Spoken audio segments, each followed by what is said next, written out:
Imagination creates reality. Today, I'm going to share with you a very captivating testimonial that actually proves that imagining creates reality, that we're actually imagining things and creating things before they actually happen in everything in your world. And this story is about the Titanic, the way the Titanic sunk and everything that happened with the Titanic, the size of the ship, the name of the ship, and everything that happened and why it actually sunk and everything that created that event to happen was actually written in a book 14 years before the Titanic even sunk. So this was a story that was written, and I'm going to share with you that testimonial today, and this is very interesting. I know it's going to blow your mind. I absolutely love this because this proves that imagination creates reality. Okay, so in 1898, a struggling author named Morgan Robertson concocted a novel about a fabulous Atlantic liner far larger than any that had ever built. Okay, so this was Robertson, and he loaded his ship with rich and complacent people and then wrecked it one cold night on an iceberg. So this is a story, this is a book that was written, okay, 14 years before the Titanic sunk, and it exactly pans out the same way that the Titanic sunk, okay? So, and this somehow showed the futility of everything, and in fact, the book was called Futility when it appeared that year, published by the firm M.F. Mansfield. 14 years later, a British shipping company named the White Star Line built a steamer remarkably like the one in Robertson's novel.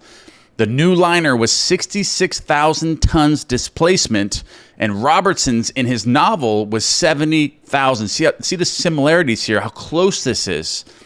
There is no coincidence here that this was created from his imaginal act, and the real ship, which was the Titanic, was 882.5 feet long. The fictional one in the book was 800 feet. Both could carry about 3,000 people, and both had enough lifeboats for only a fraction of this number. But then this didn't seem to matter because both were labeled unsinkable or unshakable, like the Titanic was labeled unshakable or unsinkable. It could not be sunk.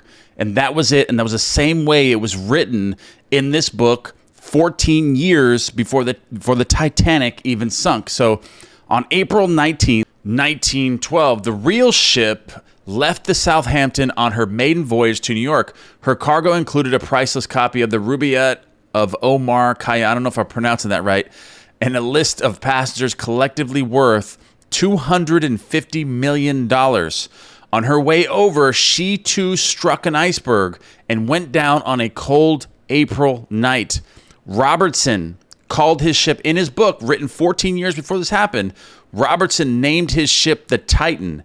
The White Star Line called its ship the Titanic. See the similarities here. In the book, it was called the Titan.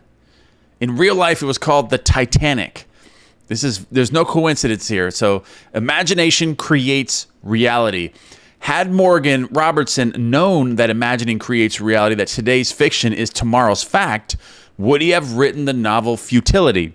And in the moment of tragic catastrophe, the conviction becomes more distinct to us than ever that life is a bad dream from which we have to awake. And the bad dream is caused by the imaginal activity of sleeping humanity. The bad dream is caused by imaginal activity of sleeping humanity. Imaginal activities may be remote from their manifestations, and unobserved events are only appearance. Causation, as seen in this tragedy, is elsewhere in space and time. Far off from the scene of action and visible to all was Robertson's imaginal activity, like a scientist in a control room directing his guided missile through space. All right, guys, I also want to cover Neville Goddard's words here from the beginning. This is chapter 4. There is no fiction from the Law and Promise. Okay, so there is no fiction. If any imaginal activity can produce a physical effect, our physical world must be essentially imaginal. To prove this would require merely that we observe our imaginal activities and watch to see whether or not they produce corresponding external effects. If they do, then we must conclude that there is no fiction. Today's imaginal drama, which is fiction, becomes tomorrow's fact. If we had this wider view of causation, that causation is mental and not physical, that our mental states are causative of physical effects, then we would realize our responsibility as a creator and imagine only the best imaginable. So be very careful what you're imagining and everything you're thinking, everything you're producing, everything you're directing, your internal dialogues. What are you imagining all day long? And be aware of this, because this is what is creating your world. So be careful of what you're imagining. Always imagine the best and think what is lovely and of good rapport. And most men and women believe that reality resides in the solid objects he sees around him, as in the 3D world. People think this is the real solid world, that is in this world that the drama of life originates, but that's not true.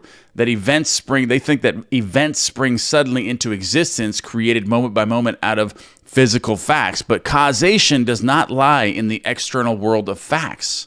The drama of life originates in the imagination of man. The real act of becoming takes place within man's imagination and not without. Everything stems from the internal world. Everything's created from within you, being projected outwardly. The external world is created from inside of us. So remember to be constantly aware of what you're imagining all day long, and make sure that it's something that you want to create for your future or create for somebody else. All right, guys, I love you guys very much, and I really wanted to share this because this is so impactful, that imagination creates reality, and that this book was actually written 14 years before the Titanic sunk, and it was written the exact same way. A huge ship hitting an iceberg and then sinking with not enough lifeboats, and how it was tagged as unsinkable, just like the Titanic was. And even the name of the ship in the book that was written 14 years ago was the Titan. And the real ship was the Titanic. There's no coincidences here. This is absolutely created from this imaginal act that this author concocted 14 years before it happened.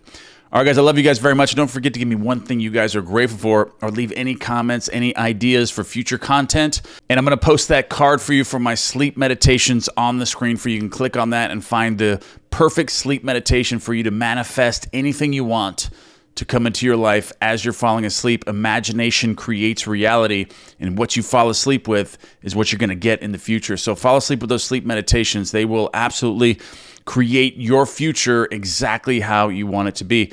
I love you guys, and I'll see you in the next video.